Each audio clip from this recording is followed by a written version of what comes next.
Hey everybody, welcome to Super Stock Bros. My name is Ace, and today we're going to be talking to you about Apple and how it's getting into the EV market.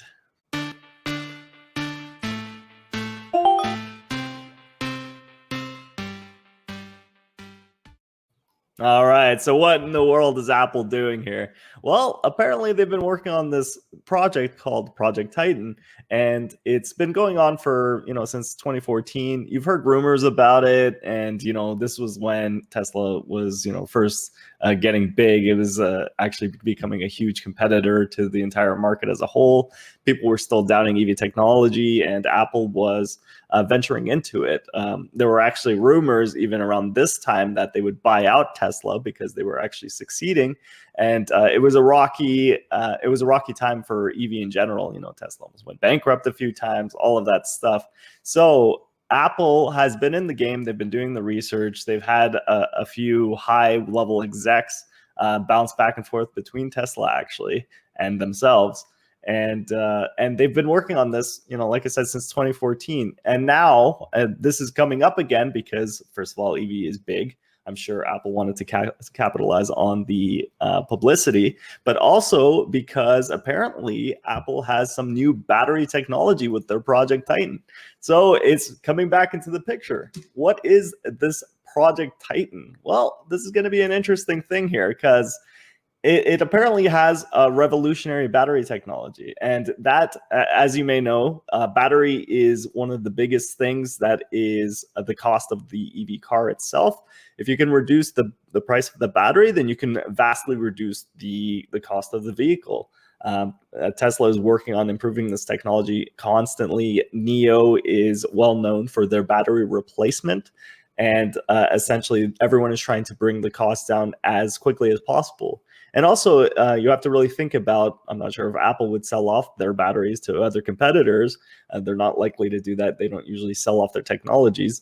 But Tesla, for one, has turned it into a business of theirs to sell batteries, because not only do they want the world to have better EV vehicles in general, because that's Elon Musk's goal, to make it a sustainable planet, right? And he actually has touted a few times that he wants competitors to compete with Tesla and to bring EV to the world, globally, essentially. So I don't know if Apple's going to sell it, but it would be great if they could sell this supposed technology. If we ever see it, who knows? Maybe they did have a breakthrough, and maybe it's better than Tesla's recent breakthrough, and maybe it's better than the technologies that they're producing. So that's a big thing. We'll see what comes of that. I'm very interested. I'll be watching that closely, but let's remember that Apple has a lot of competitors here. So obviously Tesla, there's the Chinese competitors with NIO and XPeng and Li Automotive. So they're kind of getting late to the game at this point, even though it's still pretty early. But yeah, for instance, we'll talk about Tesla's AI driving data later, but you also got to think about other competitors like Amazon. So you may have heard of Amazon's Zoox, the EV vehicle startup that they own. And this is what the Zoox robo-taxi looks like. They actually do have a couple of models on the road. Looks like this. Very interesting. It's good for, obviously, Amazon wants to deliver packages. So autonomous package delivery, a big thing. You want to maximize that last mile. This is a big problem for all of the delivery industry or supplier industry, right? The supply chain, you have the last mile because you want to deliver the package. How much does it cost? How do you get the logistics? How do you ensure package delivery? All that stuff. So a robotaxi would, I'm sure, help with that. Maybe they'll have like an onboard drone or something like this. But you can imagine the possibilities with this. You have package delivery, and then you have, you're picking people up and dropping them off along the way home, and you make additional revenue. So robotaxi is a very interesting concept.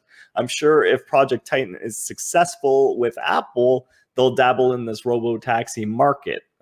So that's a big thing. I'm sure they're not going to let that go. They're probably thinking about it, but it is advertised that Project Titan is focusing on a mass market by 2024. So that's interesting.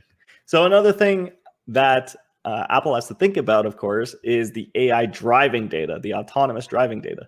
And while you have competitors like Google and their Waymo, which is another robotaxi service that's picking up speed, and Google is really concentrated on getting all of that data that they can possibly accrue. Tesla is the number one collector in the space because they did it in a very smart way. They've always been collecting data, even from the very first car, essentially.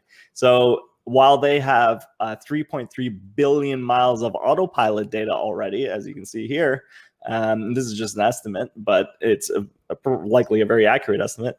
The Tesla cars have all been collecting data from, basically since inception. So they have 22.5 billion miles that contribute to that AI logic.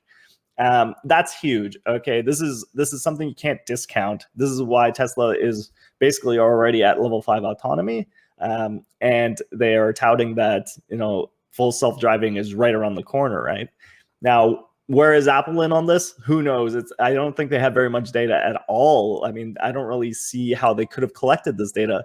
However, they will be collecting it rapidly, via their package delivery and all of that stuff. So we'll see how it goes, but it's a long way for them to even begin. So 2024, we'll have to see if they can make that target.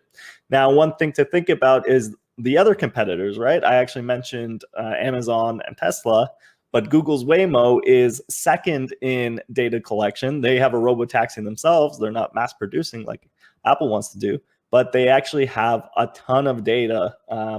Not as much as Tesla. It's actually a magnitude of about 600 times lower. They're hovering around 25 million miles of collected data.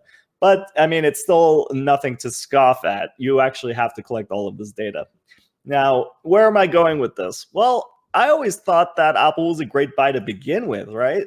If you're looking at a company that has a loyal fan base, very consistent revenues, every single new product they release is basically everyone thinks about getting it almost right away, even if it's not even that much of an improvement from the last model. But they're geniuses in what they've done. I actually thought that around 2015 that you would start seeing that their innovativeness would peter off. I thought that Apple didn't really have much left in the gas tank. They were trying to release TV and they were trying to release all this other stuff, and it just wasn't really working out like the Apple Watch. But I've really seen them come along. Apple Watch is very much developed now. The Apple TV, I own an Apple TV. And in addition to that, they've had genius innovation like with the AirPods and stuff like this. And I definitely see them going a long way in terms of this space as well. They do everything right, seemingly. I know there's a long way to go in terms of this, but hey, I'm going to be grabbing a few shares myself. I actually always had a target to have, multiples of hundreds of shares for Apple so that I could sell covered calls, for example. But that is definitely in the cards for me. I think that even without this announcement, I was always going to get Apple, but it actually makes me more enticed to buy Apple at this point. So by 2024 EV, who knows? Maybe your shares will double, triple, who knows? But I've always been an Apple advocate. I always want to be an Apple advocate. So if you like EV, this might actually raise the stock price in the near term. And, and in the long term, they're pretty much always going to go up. So anyway, that's it for me, stock bros. And let's make those gains.